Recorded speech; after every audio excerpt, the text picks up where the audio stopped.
Mobile দেয় আর সেই টাকা দিয়া কস্তি নস্তি কইরা একটা মেয়েকে হত্যা কইরা ধর্ষণ করে হত্যা কইরা এখন সারা দেশে একটা কি সৃষ্টি হয়েছে। ওই বাপ তোর গলায় ধরে নিয়ে মরা উচিত, ওই মাছ তারও গলায় ধরে নিয়ে মরা উচিত। যে তারা সম্পদ দিয়ে কি করে, আর ওই দেখো সম্পদ দিয়ে ওই যুবক কি করে, আবার 20,000 দিনার নিয়ে যায়। দীর্ঘদিন করে ফিরে আসছে, এখন জানা যায় এই টাকা নিয়ে মক্কা থেকে মদিনা, মদিনা থেকে কুফা, কুফা থেকে বসরা, বসরা থেকে সিরিয়া, এরপরে ঘুরতে ঘুরতে ঘুরতে ঘুরতে 4,000-এর অধিক উস্তাদের কাছ থেকে এলমে হাদিসের সিনাই নিয়ে তারপর আসে। ইমাম বুখারীর উস্তাদ 1,000-এর কিছু বেশি, আর ওনার উস্তাদের সংখ্যা 4,000-এর অধিক। বলছিলাম রহগায়া উসমে আযা रूह दिलानी न रही, फलसफा रह गया मगर तलकीन गजाली न रही। आज আমাদের হুঙ্কার আছে, সুর আছে, কিন্তু হাকিকত নাই, আসল নাই, বাস্তব নাই। আব্দুল্লাহ ইবনে মুবারক তিনি গেছেন বাগদাদে বেড়াইতে, বাগদাদে গেছেন। তখন বাদশা ছিলেন বাদশা হারুন রশিদ। পাওয়ার কি দেখে বাদশা হারুন রশিদ তো বাদশা হারুন আবার কেমন বাদশা, প্রতিদিন 24 ঘন্টায় 200 টাকা ধন্যবাদ করতেন। যেমন মহামাল একটু বড় বেদাজুরের মধ্যে ভালো লাগে, আরো করে বলেন হয়তো ভালো লাগে। কথাবার্তার আমার আসবে না, বুঝলে দেবে কোন কথা খাওয়ার জন্য না সব বলব। তো বাদশা হারুন বালাখানার সাথে বসা, এখন দেখে কি পোস্টার নাই, হ্যান্ডবিল নাই, লিফলেট নাই, বিজ্ঞাপন নাই, মাইকিং নাই, কিচ্ছু নাই। আব্দুল্লাহ ইবনে মুবারক তিনি বাগদাদে ঢুকছেন, বাগদাদের সব ঘর ফাঁকা, সারা বাগদাদের রাস্তাঘাট লোকে লুকানো। জিজ্ঞেস করতেছেন ঘটনা, আব্দুল্লাহ ইবনে মুবারক আসছে। আব্দুল্লাহ ইবনে মুবারককে দেখার জন্য লোকজন ঘর থেকে বের হয়ে গেছে। তারা আসতে বলেছে সুবহানাল্লাহ, কারণ আব্দুল্লাহ ইবনে মুবারককে দেখতে গেছে। আব্দুল্লাহ ইবনে মুবারক তারা দেখতে হলে তো উঁচু জায়গায় বসানো লাগে, সবাই মিলে আমাদের উঁচু জায়গায় বসেছে। সুবহানাল্লাহ, উঁচু জায়গায় বসেছে। আর সামনে যারা উপস্থিত বলছি আপনারাও বয়ান শোনেন, তারাও বয়ান শোনেন। তারা কেমনে বয়ান শুনতো, আপনারা কেমনে বয়ান শোনেন, আমি কেমনে বয়ান করি, আপনারা কেমনে শোনেন, তাদের কি মন মানসিকতা ছিল, আমার কি মন মানসিকতা, আবার সেখানে কি হয় আর এখানে কি হয় দেখেন। আব্দুল্লাহ ইবনে মুবারক উপরে বসেছে, সব হাত মিটে গেছে, মনে হয় সূর্য দেখতেছে সবাই দিকে তাকাই গেছে। এখন সবাই অনুরোধ করছে হলো একটু হাদিস শোনা, আমরা শুনবো, মাইক নাই, কিচ্ছু নেই।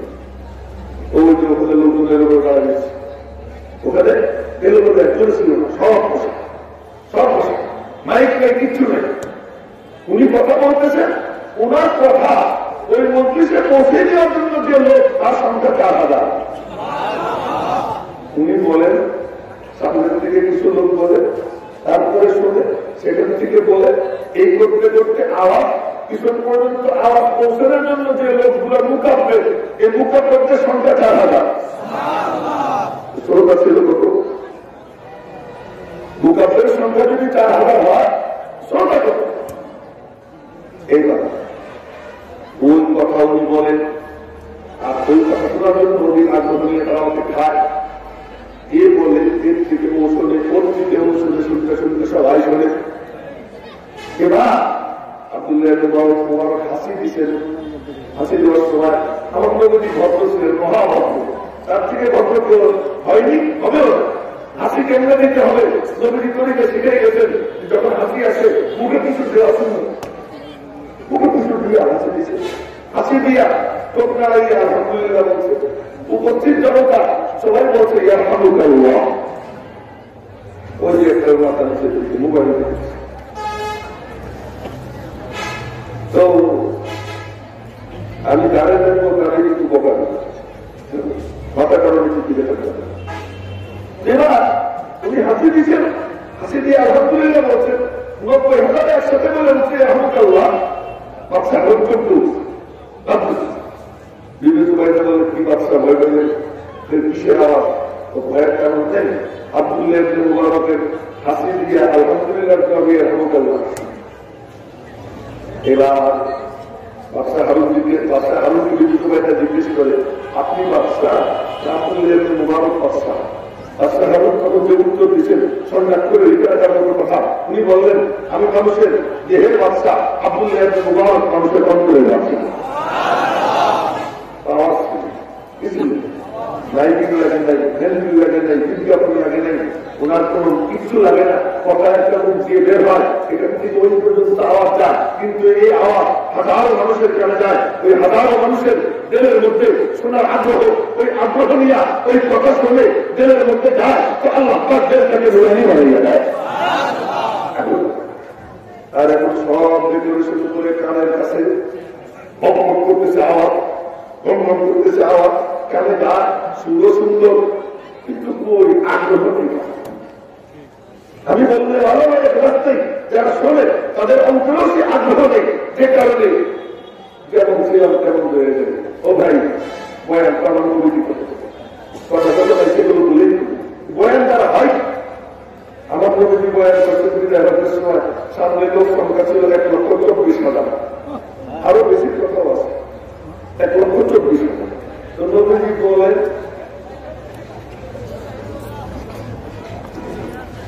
নবীজি বলে সামনের দিকে কয়েকজন বলে, এরপর কিছু লোক বলবে, বলতে বলতে কিছু পর্যন্ত আওয়াজ যায়। ওই বয়ান সাহাবীরা মনোযোগ দিয়ে শুনে সিনের মধ্যে ভরে ভরে নিজেরা সেইভাবে বানায়, নিজের ব্যবসাটা ওইভাবে বানায়, নিজের পরিবার ওইভাবে চালায়, নিজের ফ্যাক্টরি ওইভাবে চালায়, নিজের রাজনীতি ওইভাবে চালায়, ওই বয়ানের রঙে নিজেকে রঙিন বানায়, নিজের সমাজকে রঙিন বানায়। ফল কি দাঁড়ায়? একদিন নবীজি বসা বসে বলতেছেন, যেদিন জান্নাতের গেটগুলো খোলা হবে, যেদিন জান্নাতের গেটগুলো খোলা হবে, আমার সাহাবীদের মধ্যে একজনকে জান্নাতের আরো গেট থেকে আহ্বান জানানো হবে, তোমরা তাদের জন্য। সাহাবীর সব হাতের রয়েছে কে কে কে। নবীজি বললেন, ও বলছি আমার আনন্দ পেতে থেকে যারা যাকে জান্নাতের আরো গেট থেকে আহ্বান জানানো হবে, আসেন আসেন আসেন বললেই চোখের কোনা দিয়ে তাকাইছে, ওমর দেখে মন দেখা যায়। নবীজির বয়ান শোনার পরে ভয়টা কেটে ওমর দেখে মন দেখা যায়, এটা ওমরের মুখে একটা আলাদা মনে হয়। ওমর মনে মনে বলতেছিলেন, আবু বকর শ্বশুর আনন্দ শ্বশুর, কোথাও গেলে নবীজি ডান পাশে আবু বকরের রাখে, বাম পাশে আমার রাখে। একবার হেঁটে যেতেছেন, ডান পাশে আবু বকর, বাম পাশে আমার হেঁটে যেতেছেন, এবং হঠাৎ করে সালাম, আসসালামু আলাইকা আইয়ুহান নাবিয়্যু ওয়া রাহমাতুল্লাহি ওয়া বারাকাতুহু। সালামের আওয়াজ নবীজির কানে আসে, আর নবীজি বলেন, ওয়া আলাইকা আসসালাম ওয়া রাহমাতুল্লাহি ওয়া বারাকাতুহু। আবু বকর ডাইনে বামে তাকায়, সালাম কে দিল? ওমর ডাইনে বামে তাকায়, সালাম কে দিল? কাউকে তালাশ করে পায় না। নবীজি বললেন, আবু বকর, ওমর, তোমরা মানুষ তালাশ করতেছো? জি ইয়া রাসূলুল্লাহ, কে সালাম দিল তাকে তালাশ করতেছি। নবীজি বললেন, মানুষ তো পাবা না, ওই পাথরের দিকে তাকাও, হাযা হাজারুন ইয়ারিফুনি ওয়া আনা আরিফুহু। এই পাথরটা আমারে চেনে, আমিও ওরে চিনি। ফাইদা লাকিতুহু ইউসাল্লিমু আলাইয়া ওয়া আনা উসাল্লিমু আলাইহি। যখন ওর মুখোমুখি হই, ও আমারে সালাম দেয়, আমিও ওরে সালাম দিই। কোথাও গেলে আবু বকর ওমর পাশাপাশি থাকে। উহুদ পাহাড়ের উপর দাঁড়াইছেন, ডান পাশে আবু বকর, বাম পাশে ওমর উসমান। উহুদ পাহাড় দুলতে আবু বকর, উহুদ পাহাড় খুশিতে নাচতে আবু বকর। নবীজির হাতে লাঠি, সব হাদিসের গল্প শুনে গেছি, এগুলো গোপাল ঘরের গল্প না। নবীজির হাতে লাঠি, লাঠি দিকে হাতে ঢুকা আছে, উস্তুর রুহুল উহুদি শান্ত হয়। فإنما عليك نبي أو صديق أو شهيد। তোর উপরে আমি নবী, আমার ডান পাশে সিদ্দিক, বাম পাশে দুজন শহীদ। তুই কেন বিয়াদবি করতেছিস? ওর তার সাথে সাথে শান্ত হয়ে না। ও ভাই, ওমর মনে মনে বলতেছেন, একটা হলি নবীজি কোথাও যান, আমি এক পাশে আবু বকর এক পাশে থাকি, আজকে আবু বকরের নাম নিতেছেন, আমার নামটা নেন না। নবীজি বললেন, স্বপ্নে জান্নাত ঘুরতেছিলাম, আমার থেকে ভালো করে মনোযোগ দিয়ে না দেখলে গল্প বুঝবেন না। স্বপ্নে জান্নাত ঘুরতেছিলাম, ঘুরতে ঘুরতে দেখি দুইটা বাড়ি পাশাপাশি বড় চমৎকার, লাল লাল নীল বাতি জ্বলতেছে, আর বাড়ির পাশে বসে এক সুন্দরী রমণী উজু করতেছে। ভাবলাম ফেরেশতাদেরকে জিজ্ঞাসা করি, বাড়িটা কার? জিজ্ঞাসা করলাম, ফেরেশতারা বলে, এই বাড়িটা আপনার হাতের ওমরের বাড়ি। সুবহানাল্লাহ। আসতে বলে নির্বাচনে মিছিল হইতে পারেন দেখা যেত কিভাবে বলে না, এত জোরে বলেন সুবহানাল্লাহ। জোরে কেন বলাই কারণ আছে, এটা আগে বলে নেই। কারণটা হলো ওই কিছু কিছু লোক আছে, তাদেরকে একটু ঝাঁকি দিতে হবে।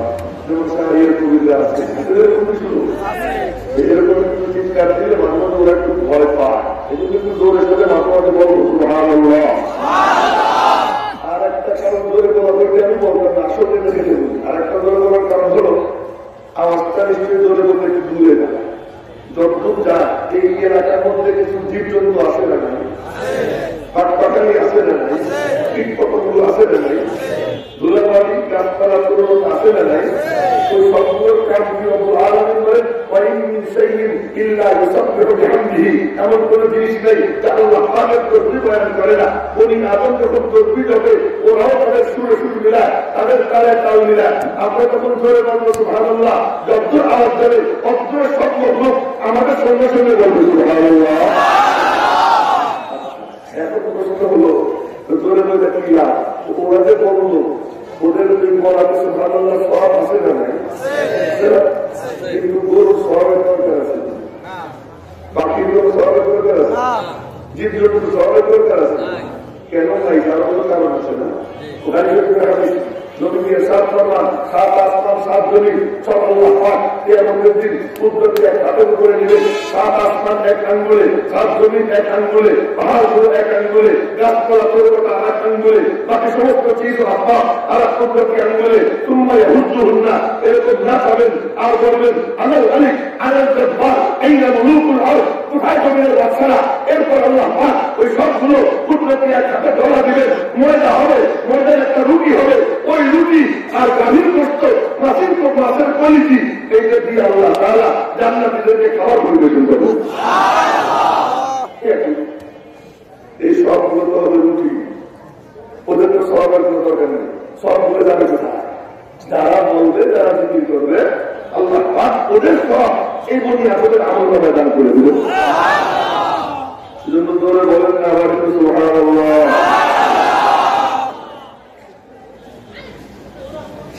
এই ঘুরে শুরু হবে মুখের থেকে কাগজ সবাই আমরা ঘুরে মানুষ তোমার মানুষ তো বলতেছিলাম। এবার নবীজি বললেন, ফেরেশতারা বললো এই বাড়িটা আপনার সাথে ওমরের বাড়ি। এবার ওমরের মুখের হাসি দেখে বলেই নবীজি দেখতেছেন উসমানকে কেমন দেখা যায়। এটা উসমানের মুখের খেলা। উসমান মনে মনে বলতেছি কোনটা শ্বশুর, আমি তো জানাই, তারপর একটা গিয়ে না দুই গিয়ে গেল উসমান মনে মনে বলতেছিলেন, মনে হয় জানি না কি বলতেছিলেন, উনি জানেন আমারও বলতেছিলেন কি ব্যাপার, ওনাদের জান্নাতে টিকিট দেয়, দুইটা ভেঙে জামাই আমি আরো কত কিছু করলাম, আমার কথা তো নবীজি কিচ্ছু বলেন না। নবীজি বললেন অবিয়ারা জিয়া রাসূলুল্লাহ, জান্নাতে সব নবীর একজন দোস্ত থাকবে, আমার একজন দোস্ত থাকবে। চেরুনি দিয়ে লিকুল্লি নাবিয়্যিন রাফীকুন ফিল জান্নাহ ওয়া রাফীকি ফিহা উসমান ওয়া আফফান। সব নবীর জান্নাতে একজন বন্ধু থাকবে, আমার বন্ধুর নাম হলো উসমান। এবার উসমানের মুখের হাসি দেখে আর কোনো হাসিতে উত্তর ওই তাকাইছে আলী কেমন দেখা যায়। আলীর মুখ মেঘের মতো কালা। আলী মনে মনে বলতেছে, হ্যাঁ নবীজির কোলে একটু বড় হইলাম, নবীজি কিন্তু আলীর কোলে করে বড় হয়েছে, নবীজির কোলে বড় হইলাম, 8 বছর বয়সে মুসলমান হইলাম, 21 বছর বয়সে তার পাল্লারে বিয়ে করে আর কোথাও গেলাম না, তার ঘরে বসেই থাকি, এত জন্য জান্নাতের কথা বলে, আমার কথা কিছু বলে না। নবীজি বললেন ও আলী জিয়া রাসূলুল্লাহ, তুমি বিয়েতে খুশি না, জান্নাতে তোর বাড়িটা আমার বাড়ির সামনেই থাকবে। হযরত আলী কথা বলেই তাকাইছেন, তলহারে কেমন দেখা যায়। সুবহানাল্লাহ। এই যে মুখে লক্ষ্য করবে, তলহায় মনে করতেছে আমার কথা দিয়ে কিছুই বলে না, এমন এমন কেন বলতেছে, আজকা বলতেছেন কেন? ওদের বিরুদ্ধে নবীজি আব্দুল্লাহ ইবনে কামিয়া নামক এক কবিরা পাথর মারে, লোহার টুপি ভেঙে যায়, ওই লোহাটুকু কপালে ভেঙে ঝুলে যায়, দাঁত মুবারক ভেঙে যায়, নবীজি গর্তের মধ্যে পড়ে যান, বেহুশ হয়ে থাকেন। লম্বা সময় পর জানা যায় নবীজি জিন্দা আছেন, ওখান থেকে উঠানো হয়েছে। এই ঋণ খুলবে কি দিয়া? কোন সারাসি নাই। বললেন তোরা টেনশন করিস না, ওইটা কোনো সারাসি আমার কাছে আছে। কোথায়? এবার সে নিজের নবীর কাছে গিয়া জড়াইয়া ধরিয়া এখানে মুখ লাগাইয়া নাক দিয়ে কামড় লাইয়া কান মাসেন, তার একটা ভেঙে পড়ে গেছে। দ্বিতীয়বার কামড় মাসেন, আর একটা ভেঙে পড়ছে। তৃতীয় কামড় দিয়ে চাইলে বের করছেন। এবার ওখান দিয়ে রক্ত ধরা শুরু হয়েছে। এবং আবু হুবাইরা বললেন আমার মাহবুবের রক্ত কোন রোমান দিয়ে মোছা যাবে না, কোন গামছা দিয়ে মোছা যাবে না। আমার মাহবুবের রক্ত আমি আমার ঠোঁট দিয়ে মুছবো। গিয়ে ধরাইয়া ধরিয়া দুই ঠোঁট লাগাইয়া টুকটুক করে রক্ত চুষতেছেন। যতক্ষণ রক্ত ধরে ততক্ষণ রক্ত চুষেন, ঠোঁট সরাইছেন। নবীজি বললেন জান্নাতি মানুষ যদি দেখতে মনে চায় আমার আবু হুবাইরার দিকে তাকাও। এবার কাপড়রা দেখছে যে আমাদের আসল কারণে একটু হয় নেই, নবীদের হত্যা করতে হবে। চতুর্দিক থেকে তীর মারা শুরু করছে, তলহাতের হাত দলে এর কারণ বলতেছে। চতুর্দিক থেকে তীর মারা শুরু করছে, সাহাবা একটা লাভ দিয়ে দাঁড়িয়ে গেছে। সুবহানাল্লাহ, হাত দিয়ে দাঁড়িয়ে গেছে। নবীদের বললেন আপনি মাঝখানে থাকেন, নড়বেন না। আপনি মাঝখানে থাকেন, নড়বেন না। আমাদের কাছে প্যাকেট খাল নেই, স্টিলের খাল নেই, তোমরা মিছিল করো না, তোমরা মিছিল করো, যুবকরা মিছিল করো। একজন এখান থেকে গীত গায়, তাকে একটা ঠিক কি মিছিল যে নবীর দুশমন মানি না, মানব না, মানতে পারি না, আল্লাহ রসুলের অবমাননা। একজনে গায়, তাকে একটা ঠিক। আমি বলি সব মৃত্যু। কেন? মানতেই যদি না পারতাম আমি ইহিয়া মাহমুদ বয়ান কেন্দ্রে করে বাড়ি, মানতেই যদি না পারতাম তুমি কেন্দ্রে কলেজে যাও, বিশ্ববিদ্যালয়ে যাও, মানতেই যদি না পারো ব্যবসায়ী তুমি ব্যবসা কেন্দ্রে করো, মানতেই যদি না পারো ক্ষেত খামার তুমি কেন্দ্রে করো, মানতেই যদি না পারো তোমার সব কর্মকেন্দ্র চলছে, কেন্দ্রে কর্মকেন্দ্র চলছে, তার মানে তুমি মানতে পারো। মানতে যদি না পারতা তোমার সবটাই বন্ধ করে আগে নবীর দুশমনকে বদল করো। কিন্তু একটা মিছিল আর বাকি ঠিক মেরে মোহতারাম ভাইও ভালোবাসা কারে কারে। এবার বলতেছি ইয়া রাসূলুল্লাহ আপনি কোনো টেনশন করবেন না, আমাদের কাছে স্টিলের ঢাল নাই, বেতের ঢাল নাই, কিন্তু ঢালের কোনো অভাব নাই। তবে যে বলুন কোথায় ঢাল? এই যে ঢাল দেখছেন, এই যে ঢাল, কি ঢাল?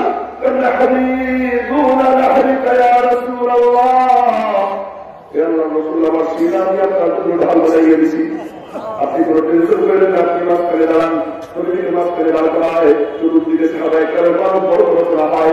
তীর আসে বুকে লাগে, সাহাবী ভিড়া ঘুরে যায়, ওই জায়গা খালি থাকে না, আরেকজন এসে দাঁড়ায়, ওই তীর দিকে আসতে সে তীরের দিকে তাকায় না, ঘাড়ের উপর দিয়ে নবীর দিকে তাকায় বলে আল্লাহি লা তুসরিফ ইয়া রাসূলুল্লাহ, হে আল্লাহর রাসূল আপনি মাথা উঁচু করবেন না। মুসিবুকা সাহমুন মিন সিহামিল কওম, কাফেরদের কোনো তীর আপনার গায়ে লেগে যেতে পারে, আপনার ভয়ের কোনো কারণ নেই। নাহরি দুনা নাহরিকা ইয়া রাসূলুল্লাহ, কাফেররা দেখলো চতুর্দিক থেকে তীর মাইরা লাভ নেই, উপর থেকে কায়দা করে তীর মারতে হবে। পাহাড়ের উপর উঠে যায়, উপর থেকে তীর মারা শুরু করে। হযরত তলহা জানেন, হযরত তলহার মাওলা জানেন তার হাতের মধ্যে কি ছিল। তলহার হাতটা হাত দিয়ে চালাইয়ে যায়, তীর একটাও জমিনে পড়তে পারে না, সব তলহার হাতে লাগে। লাগতে লাগতে হাতটা ঝাঁঝরা হয়ে যায়, প্যারালাইজ হয়ে যায়, হাত প্যারালাইসিস হয়ে গেছে। ওরা তীর মারতে মারতে তীর মারা ক্ষান্ত করে দিছে না, মোহাম্মদকে মারা সম্ভব না, বলেন না সাল্লাল্লাহু আলাইহি ওয়াসাল্লাম। এমন কারণ যার পাশে আছে, ওই কারণটা থাকতে তার পর্যন্ত তীর পৌঁছানো সম্ভব না। তলহার হাত উঁচু করে দিছে, তলহার হাতে সব তীর লাগে। চমুক যেমন দুহা খাইয়ে না হয়, ওই তলহার হাত তীরগুলো টেনে টেনে নিয়ে নিজের হাতটাকে ঝাঁঝরা বানাই ফেলছে। এবার মনে মনে বলেন এদিকে নবীকে মনে মনে বলেন এই হাতটা যদি নবীদের দেখায়, নবী যদি ছুঁলেন ভালো হয়ে যাবে, নবী যদি ছুঁয়ে দেন তাও ভালো হয়ে যাবে। ছুঁও দিব না, ছোঁয়াবো না। কেন কেন কেন? এক সাহাবীর চোখ উঠে যায়, দুশমনের তীর লাইগা ওই চোখটা হাতে নিয়ে নবীজির কাছে গিয়ে বলে ইয়া রাসূলুল্লাহ তীরটা চোখটা আপনার হাতে নেন। নবীজি চোখ হাতে নিছেন, কি করবো? জায়গা মতো লাগাইয়ে দেন, জায়গা মতো লাগাইয়ে দেন। নবীজি বললেন সবর করো, জান্নাত পাবা, সবর করো, জান্নাত পাওয়া। ওই সাহাবী বলতেছে ইয়া রাসূলুল্লাহ আমার আল্লাহ আমাকে জান্নাত দেওয়ার জন্য কানারের দরকার আসেনি, আমার মৌলার কাছে আমি চোখ চাই, জান্নাতও চাই। চোখটা টাকা মতো লাগাইলেন, নবীর চোখটা ওখানে লাগাই দিয়ে শুরু করে দিয়েছেন, ওই চোখ আগের থেকে আরো ভালো হয়ে গেছে। মনে মনে বলে আমি যদি এই হাত নবী দিলে দেখাই, নবী শুয়ে দিলেই ভালো হয়ে যাবে, চু দিলেই ভালো হয়ে যাবে, ভালো বানাবো না। বলে কেন? তালহার মন জিজ্ঞেস করে কেন? তালহা বলে শোন, হাসরের ময়দানে মওলার সঙ্গে দেখা হবে, মওলা জিজ্ঞাসা করবেন তালহা তুই আমার দিনের জন্য কি করছিস, আমার মাহবুবের জন্য কি করছিস? হাত কান রেখে দিলাম, মওলার দেখা মওলা দেখ আমি তোমার মাহবুবের ইবাদতের জন্য হাতকে তাড়াতাড়ি বানাইয়ে নিয়ে আসি। আর আল্লাহ বসে বসে বলে আমার কথা তো কিছুই বলেন না, আমার কথা তো কিছুই বলেন না। ওদিকে জুবাই তুমিও বসে শুনে ধরে বলতেছেন আমার কথা তো কিছু কেন বলে না? নবীজি বললেন শোনো, সব নবীর জান্নাতে একজন খাদেম থাকবে, আমি বিশ্ব নবী, সমস্ত নবীদের নবী। এই জন্য আমার মওলা আমার জন্য দুজন খাদেম বরাদ্দ করেছেন। এই খাদেম দুজন দেখে নবী বলে কে? আমার খাদেম দুজনের নাম হলো তালহা আর জুবাইর। তো বলতেছিলাম কি, নবীর বয়ান শুনে বয়ান সিনায় ঘরে ভরার পর দুনিয়ায় থাকতে এক একজন জান্নাতের টিকিট পকেটে পায়। কোন সময় এক একজনের নাম ধৈরা ধৈরা আবু বকর ফিল জান্নাহ, ওমর ফিল জান্নাহ, উসমান ফিল জান্নাহ, আলী ফিল জান্নাহ, তালহা ফিল জান্নাহ, জুবাইর ফিল জান্নাহ, আব্দুর রহমান ইবনে আউফ ফিল জান্নাহ, সাদ ইবনে আবি ওয়াক্কাস ফিল জান্নাহ, আবু উবাইদা ফিল জান্নাহ ফিল জান্নাহ, সাঈদ ইবনে যায়েদ ইবনে আমর ইবনে নুফাইল। 10 জনের নাম নিয়ে আল্লাহ বলতেছেন এরা জান্নাতি জান্নাতি জান্নাতি। সুবহানাল্লাহ। 10 জনের নাম নিয়ে জান্নাত দেয়। বদর যুদ্ধে অংশগ্রহণ করে 313 জন। আল্লাহ তার 313 জনের দিকে এমন করে তাকায়, সুবহানাল্লাহ সুবহানাল্লাহ। 313 জনের দিকে তাকায়, যারা বাড়িতে আছে তাদের দিকে তাকায়। বুখারী শরীফের হাদিস শুনেছি, নবীজি বলেন লা আল্লাহ ইত্তলা ইলা আহলি বাদর, আল্লাহ পাক আহলে বদরের দিকে তাকান, তাকাইয়ে বলেন এবার তোমার শুধু তোদের জাহান্নামে চাই কর, আমি আল্লাহ তোদের জন্য জান্নাত বরাদ্দ করে রেখেছি। জান্নাত করে রেখেছি কি ব্যাপার? বয়ান সিনায় ঘরে ভোরে বয়ান দেখে দেখে পরিচালিত করে, নিজেকে গঠন করে। আমরা তো বয়ান শুনি, রেকর্ড করি, ইউটিউবে ছেড়ে দেয়, বয়ান শুনতে শুনতে ঘুমাই, কিন্তু বয়ান যে সিনার মধ্যে গল্প ভোরে আমি আবার প্রস্তুত করবো, আমি আমাকে তৈরি করবো, তা তো করি না। আমি বর্ণনাও করি না, আমার তারা শোনে তারাও করে না। এই জন্য যেমন তেমন রয়ে যাই।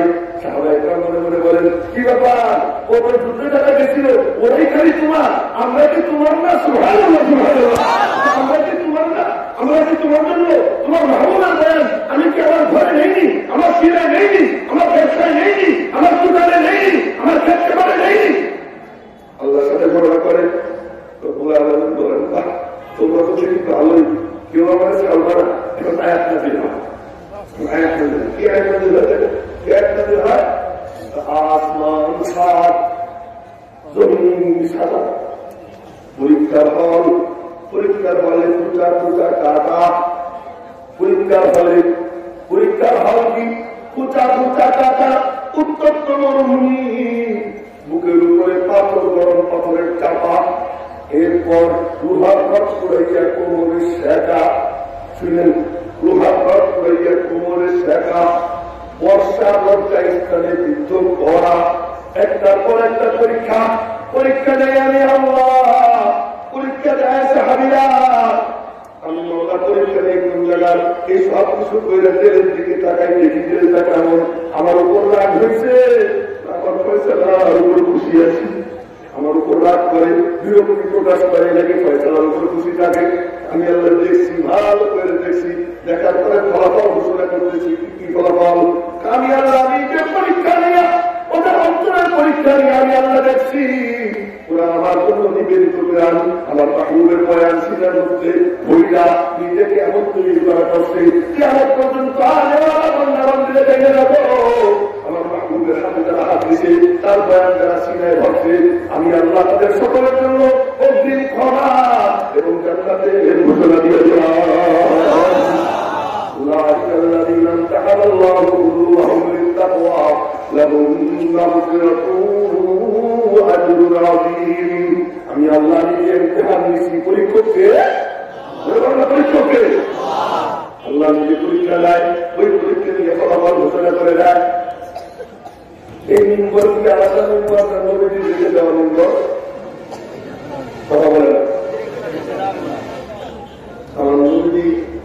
ঘরে পড়তেন, যাবার সময় বলতেছেন কথা তো অনেক, কিন্তু খুব সংক্ষেপে বলতেছি। যাবার সময় বলতেছেন এই মিম্বর আমার ছিল, মিম্বর আমার আছে, মিম্বর আমার থাকবে। সুবহানাল্লাহ, সুবহানাল্লাহ। মিম্বর আমার ছিল, মিম্বর আমার আছে, মিম্বর আমার থাকবে, মিম্বর খালি করলাম না। মিম্বর খালি করলাম না। নবীজি বললেন আমি চলে যাবো ঠিক, কিন্তু মিম্বর খালি হবে না। মিম্বরে কি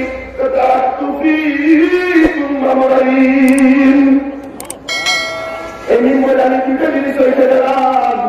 আমার নবুয়তের ব্যাগ আল্লাহ আমাকে দিচ্ছেন, আল্লাহর কিতাব আর আমার সুন্নাত, কোরআন সুন্নাত আমার। আমি মিম্বরে রেখে গেলাম, মিম্বর খালি বললাম না। তারা তোমাদের দুটো জিনিস রেখে গেলাম।